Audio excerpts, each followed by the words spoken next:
প্রথম বান্দার নামাজের হিসাব দিবেন, সর্বপ্রথম নামাজের হিসাব নেবেন।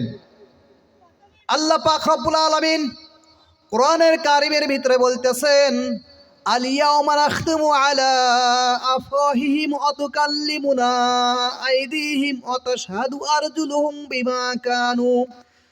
বিমা কানু ইয়াকসিবুন। আল্লাহু আকবার বলেন।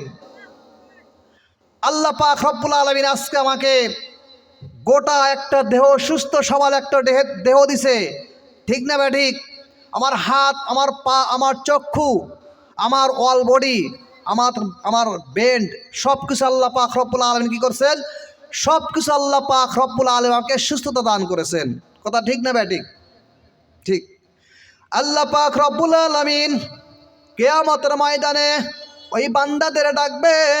যখন কিয়ামতের ময়দানে আল্লাহ পাক রব্বুল আলামিন বান্দাদেরকে ডাকবেন, বান্দাগণ উঠে যাবে। বান্দাগণ সামনে আল্লাহ পাক রব্বুল আলামিন হিসাব নিকাশ দিবেন। হিসাব নিকাশ নেওয়ার সময় আল্লাহ পাক রব্বুল আলামিন বলবেন, ও বান্দা, দুনিয়াতে আমি তোমাকে পাঠাইছিলাম আমার ইবাদত বন্দেগী করার জন্য, আমার হুকুম আহকাম মানার জন্য। আজকে তোমরা কি করেছো? তোমরা দুনিয়াতে নাফরমানি করেছো, দুনিয়া তোমরা নেক কাজ করেছো। আজকে এর জন্য তোমাদের হিসাব দিতে হবে। এই হিসাবের জন্য তোমাদের সাক্ষী গ্রহণ করতে হবে, তোমাদের সাক্ষী দিতে হবে। আবার আল্লাহ পাক রব্বুল আলামিন বান্দাদের এত সুন্দর করে বুঝ দিলেন। বান্দা বলেন, আল্লাহ পাক রব্বুল আলামিন আজকে আমাদের সাক্ষী দিতেই হবে। আমার আল্লাহ পাক রব্বুল আলামিন বললেন, আজকে তোমাদের কোনো সাক্ষীর প্রয়োজন হবে না। তাতে তোমরা কি বলো? বান্দাগণ খুশি হয়ে যাবেন। আল্লাহ পাক রব্বুল আলামিন যদি আজকে কিয়ামতের ময়দানে আমাদের যদি কোনো সাক্ষীর প্রয়োজন না পড়ে, তাহলে আমাদের সাক্ষী দেবে কে? আমার আল্লাহ পাক রব্বুল আলামিন বলেন, তোমাদেরকে সাক্ষী দিবে তোমাদের একটা হাত, তোমাদের একটা পা, তোমাদের দেল, তোমাদের মন, তোমাদের চক্ষু, তোমাদের অঙ্গ প্রত্যঙ্গ আজকে তোমাদের সাক্ষী হয়ে দাঁড়াবে। বান্দা খুশি বলবে, আল্লাহ পাক রব্বুল আলামিন আজকে আমরা আর কোনো সাক্ষীর প্রয়োজন হবে না। আজকে আমাদের অঙ্গ প্রত্যঙ্গ কি করবে? আমাদের অঙ্গ প্রত্যঙ্গ আজকে আমাদের সাক্ষী দেবে। এটা আমাদের খুশির খবর। কথা বুঝতে পারছেন? দুনিয়াতে আমরা কি করছি না করছি সমস্ত সাক্ষী করতে হবে। আমার আপনার হাত পা দিবে, আমার আপনার হাত পা দিবে।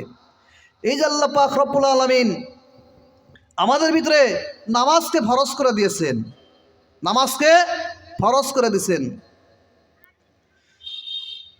আল্লাহ পাক রব্বুল আলামিন সূরাতুল ইয়াসিনের ভিতরে বলেছেন, ইন্না জাআলনা ফি আ'নাকিহিম আগলালান ফাহিয়া ইলাল আযকানি ফাহুম মুকমাহুন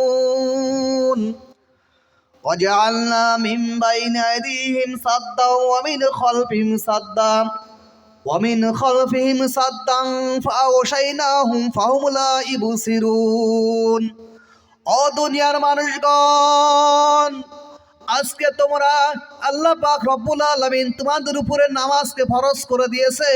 আজকে তোমরা স্বাধীন দেশ পেয়েছো, আজকে তোমরা মুসলমান জাতি স্বাধীন হয়ে গেছো। আজকে যদি তোমরা নামাজ কায়েম করো, তোমরা নামাজ আদায় করো, কাফের মুশরিকের বেঈমানের দল তোমাদের কোনো অত্যাচার করে না, তোমাদের কোনো আঘাত করে না। কোন কাফের মুশরিককে আপনাদের আঘাত করে নামাজ কায়েম করার জন্য? ইসলামের প্রথম যুগে নবী আমার কত কষ্ট করেছেন। মসজিদে নববীতে যখন নামাজ পড়তেন, আবু জেহেল, কাফের, সাহেবা উদ্বা এরা কি করে? এরা বলা বলি করে, মুহাম্মদ কি নতুন ধর্ম নিয়ে এসেছে? তোমরা যদি মুহাম্মদকে মসজিদে নববীর ভিতরে যদি সিজদার হয়তো দেখো, তাহলে আমাকে বলো, ওই মুহাম্মদের ঘাড় এবং মাথাকে মাটির সাথে পিষিয়ে দিব। আবু জেহেল খবর পায়ে গেল আমার নবী মসজিদে নববীর ভিতরে নামাজ আদায়ে রত আছেন।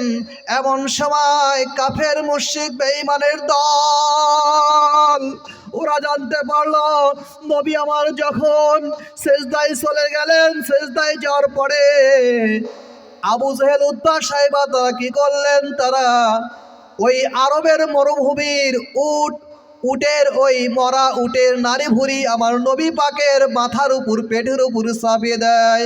হযরত আবু বকর রাদিয়াল্লাহু তাআলা এই দৃশ্য দেখে কাফের বেঈমান মুশরিকদের সামনে যেতে পারে না, দৌড়ে গিয়ে মা ফাতেমার কাছে খবর দেয়, ও ফাতেমা, আজকে কাফের মুশরিক বেঈমানের দল আমার নবীকে অপমান করতেছে, আমার নবীকে লাঞ্ছিত করেছে। আমার নবী যখন নামাজরত অবস্থায় আছে, কাফের মুশরিক বেঈমানের দল আমার নবীর গায়ের উপরে, আমার নবীর পিঠের উপরে মরা নারী ভুরি দুর্গন্ধযুক্ত জিনিস ময়লা আবর্জনা দিয়েছে। মা ফাতেমা ছুটে গেলেন, মা ফাতেমা ছুটে যে নবী আমার দেখে ওই সমস্ত নিয়ে সেজদায় পড়ে আছে। মা ফাতেমা সুন্দর করে সরাইয়া দিলেন, দুর্গন্ধযুক্তগুলো সরাইয়া দিলেন, নবী আমার সেজদায় থেকে উঠলেন। এইভাবে নবী প্রকাশ্যে যখন নামাজ পড়া শুরু করলেন, কাফের মুশরিকের দল আবার বলে, যদি ওই মুহাম্মদকে ওই মসজিদের নববীতে যদি নামাজ পড়া দেখো তাহলে আমাদেরকে বলে দিও। উতবা সাহেবা তারা বলে, ও আবু জেহেল, তুমি আমাদের সর্দার। সেই আবু জেহেলকে খবর দেয় নবী কি করে, নবী নামাজরত অবস্থায় আছে। উতবা সাহেবা বলে, ওই খোদার কসম, লাত এবং উজ্জার কসম, নবীকে যদি আমি ওই সিজদারত অবস্থায় পাই তাহলে বড় একটা পাথর দিয়ে নবীর মাথার উপরে আমি নবীর মাথায় আঘাত করব, নবী মাটির সঙ্গে মিশে যাবে। আমার নবী সেজদা অবস্থায় আছেন, কাফের মুশরিকের দল তারা কি করলেন, তারা একটা বড় একটা পাথর নিয়ে গেলেন। পাথর নিয়ে যা নবীকে যখন এরকম আঘাত করবেন, আল্লাহ পাক রব্বুল আলামিন জিবরাইলকে বলে, ও জিবরাইল, আমার বন্ধু আমার হাবিব সেজদায় রত আছে, আমার বন্ধু এবং আমার হাবিবকে বলে দাও, ইন্না জাআলনা ফি আনাকিহিম আগলালান ফাহিয়া ইলাল আযকানি ফাহুম মুকমাহুন। আমার নবী আমার যখন এই আয়াত তিলাওয়াত করলেন, আল্লাহ পাক রব্বুল আলামিন সঙ্গে সঙ্গে সামনে একটি পর্দা পাঠাইয়া দিলেন, আর ওই ব্যক্তি উতবা সাহেবার চোখ অন্ধ করে দিলেন। উতবা সাহেবা কিছু দেখতে পারলেন না, দেখতে পারলেন মরুভূমি থেকে বিশাল 100 হিংস্র প্রাণী এসে উতবা সাহেবাকে খাবার জন্য তারা করে। উতবা সাহেবা দৌড়ে চলে গেলেন, দৌড়ে চলে গিয়ে আবু জেহেলকে বলে, ও আবু জেহেল, আমরা মুহাম্মদকে যখনই হত্যা করতে যাই তখন এই বিপদ ঘটে। আবু জেহেল বলে, তোমরা কেউ পারবা না, আমি যাই ওই নবীকে পিছিয়ে দেব। আমার আল্লাহ পাক রব্বুল আলামিন বলেন, ও ফেরেশতা, যখন আবু জেহেল আসবে তোমরাই কাজ করবে। আবু জেহেল যখন আসলো, আমার নবীকে পাথর মারার জন্য আসলেন, আল্লাহ পাক রব্বুল আলামিন আবার আমার নবী এই আয়াত তিলাওয়াত করলেন। আয়াত তিলাওয়াত করার পরে সামনে একটি পর্দা পড়লো, পর্দা পড়ার পরে এরকম করে আমার নবী আমার আবু জেহেল ভয় করে চলে গেলেন যে নবীকে যখন আঘাত করতে যাই তখন বিশাল একটা হিংস্র উট এসে আমাকে পাড়া মারে, আমাকে পেটের উপরে পাড়া মেরে আমার নারী ভুঁড়ি বের করে দেয়। এই ভয়ে আমি দৌড়ে আসছি। নবী আমার সেদিন থেকে আবু জেহেল সেদিন থেকে আমার নবীর দুশ্মন হয়ে গেল, শত্রু হয়ে গেল। যেভাবেই পাই আমার নবীকে এই মুহাম্মদকে কি করবো, মুহাম্মদকে হত্যা করব। ও ভাই, ও মুসলমানের দল, ও যুবকের দল, তোমরা একটু চিন্তা করে দেখো, এখন এই স্বাধীন দিন, যেই নবী আমার এই দিনকে কায়েম করতে গেলে তায়েফের ময়দানে মার খেতেন এবং কত কাফের মুশরিকের দল কত বেঈমান লাঞ্ছিত করেছে, অপমানিত করেছে। আজকে আমার আপনার মসজিদে, ঘরে, যে কোনো জায়গায় আমরা নামাজ কায়েম করি, দিনের কথা বলে, কোনো কাফের মুশরিক আমাদের এত অত্যাচার করে না, করে কি? তাহলে আল্লাহ যে আইন করছে সেই আইন আমরা মানব কিনা, সেই আইন মানব কিনা? বদরের যুদ্ধের সময় দুইজন সাহাবী, মুয়াজ এবং মুয়াইজ, দুইজন নাবালক, দুইজন সাহাবী বলে, আমার নবীকে যেই আবু জেহেল কি করেছে, যেই আবু জেহেল আঘাত করেছে, যেই আবু জেহেল লাঞ্ছিত করেছে, সেই আবু জেহেলের গর্দন কাটবো, সেই আবু জেহেলকে হত্যা করব। মুয়াজ এবং মুয়াইজের বয়স মাত্র 12, মুয়াইজের বয়স 10। মুয়াইজের বয়স কত? মাত্র 10। মুয়াইজ বড় ভাই, মুয়াজ এবং মুয়াজের বয়স হলো 12 বছর, মুয়াইজের 10 বছর। এই দুইজন ব্যক্তি বদরের যুদ্ধের সময় রাসূল পাক সাল্লাল্লাহু আলাইহি ওয়াসাল্লামের দরবারে চলে গেলেন। রসুল পাক সাল্লাল্লাহু আলাইহি ওয়াসাল্লামের দরবারে গিয়ে বলতেছেন, ইয়া রাসূলুল্লাহ, ইয়া হাবিবাল্লাহ, আপনি যদি আমাদেরকে অনুমতি দেন তাহলে আমরা এই যুদ্ধের ময়দানে গিয়ে অবস্থান করব, যুদ্ধে শরীক হয়ে যাব। আমার নবী বলে, ও শিশুর দল, ও মুয়াজ এবং মুয়াইজ, তোমরা যুদ্ধে কিছুই করতে পারবা না, তোমাদের যুদ্ধ করার দরকার নাই, তোমরা মায়ের খেদমত করো, তোমরা মায়ের খেদমত করো, আল্লাহ পাক রব্বুল আলামিন তোমাদেরকে এই যুদ্ধের সওয়াব দান করবেন। মুয়াজ এবং মুয়াইজ বলেন, ইয়া রাসূলুল্লাহ, ইয়া হাবিবাল্লাহ, যেই মায়ের আপনার খেদমত করার কথা বলতেছেন সেই মা আমাদের কি করেছে, সেই মা আমাদেরকে অনুমতি দিয়েছে।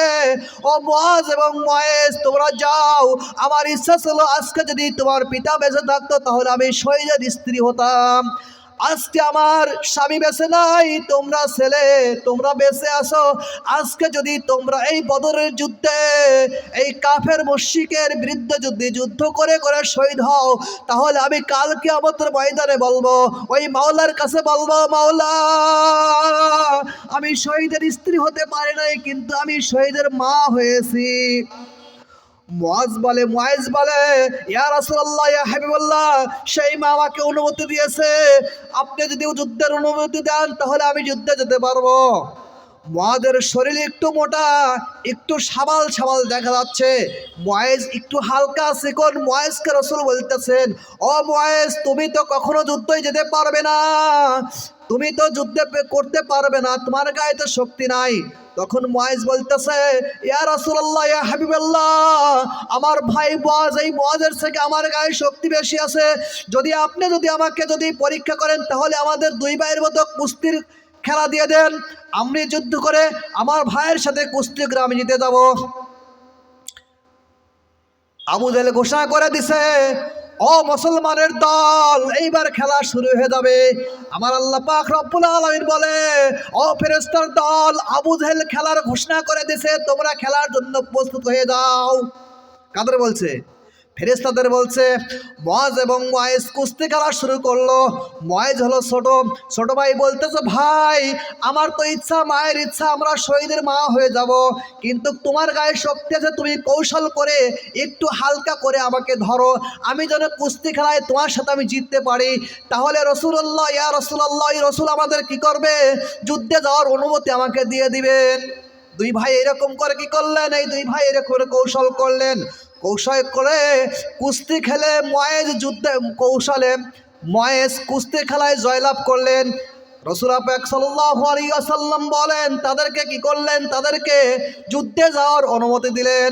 যে আবু জেহেলকে কোনোদিন দেখে নাই, শুধু নাম শুনেছে, আমার নবীকে, আমার মুহাম্মদকে অপমান করেছে, লাঞ্ছিত করেছে, ওই আবু জেহেলের গর্দান কাটবো, আবু জেহেলের গর্দান কেটে জাহান্নামে দেবো, আর আমি শহীদ হয়ে আমি জান্নাতে চলে যাব। দুইজন মাসুম বাচ্চা আবু জেহেলকে ছেড়ে না। রাসূল পাক সাল্লাল্লাহু আলাইহি ওয়াসাল্লাম তাদের যুদ্ধের অনুমতি দিলেন। খোলা তরবারি, মুয়াইজের হাতে যেই তরবারি দিলেন, সেই তরবারি খোলা তরবারি, মুয়াইজের লম্বায় বেশি হয়ে গেল, তরবারি, খোলা তরবারি।